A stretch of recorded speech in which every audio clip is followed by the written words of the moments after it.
Côté du chef-lieu de la province de Langounié, le président de la République a communié avec les populations rassemblées à la place de l'indépendance de Mouila. La rencontre a permis d'échanger à cœur ouvert sur les aspirations et sollicitations du quotidien. Pisca Mogoula Bartel-Boisse.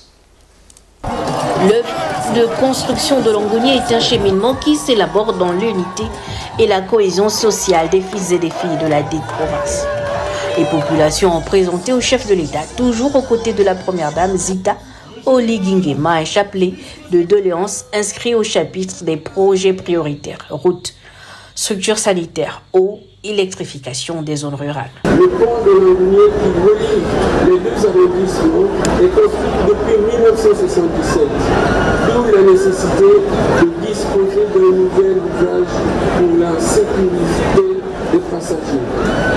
Mouila, comme beaucoup d'autres villes du pays, est traversée par un cours d'eau non maîtrisé et à l'origine de l'encombrement des canaux qui doivent faire l'objet des travaux de curage.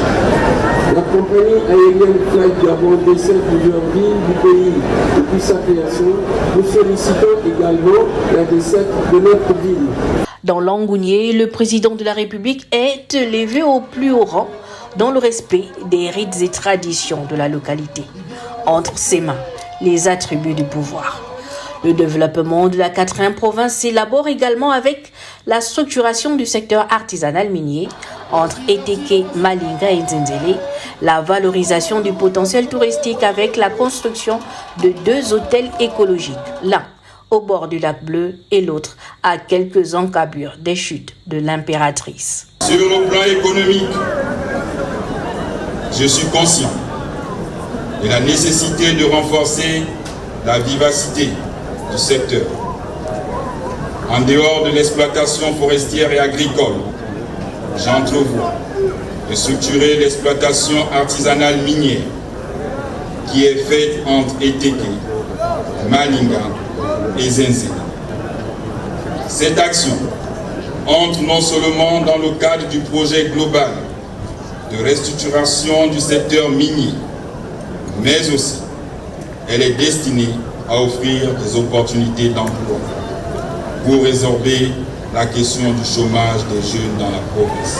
De plus, je suis conscient des problèmes routiers auxquels Langounié est confronté. Je puis vous rassurer que les axes conduisant à Ibunji, Mimongo, Manji, Yetu, Bongolo, Bigou, Doussala seront construits avec une figure emblématique qui est ici parmi vous. C'est votre ministre d'État. J'ai cité le général Zéline Zoulou Flavien qui se charge de conduire ces travaux. Ces travaux figurent parmi les projets du gouvernement et du CTRI. Ils iront à leur compte. À ce titre, hier j'ai procédé au lancement de la route Ndende-Doussala. J'ai instruit également le ministre de la Défense nationale d'acter le renforcement de la capacité opérationnelle du détachement du 6e bataillon d'infanterie de Mouila. Les populations de Langounié adhèrent à l'œuvre de redressement national impulsée depuis l'avènement du coup de la libération qui conduit la nation tout entière à son essor vers la félicité. Un processus qui prend également son ancrage dans la réforme de la matrice socio-politico-institutionnelle, une nouvelle constitution pour laquelle les natifs de la province sont invités à se prononcer au cours du référendum prochain. Ce face-à-face était précédé de la visite des différents chantiers de Mouila, école publique de Bavanga, la caserne des pompiers, l'agence de la BAC. Retour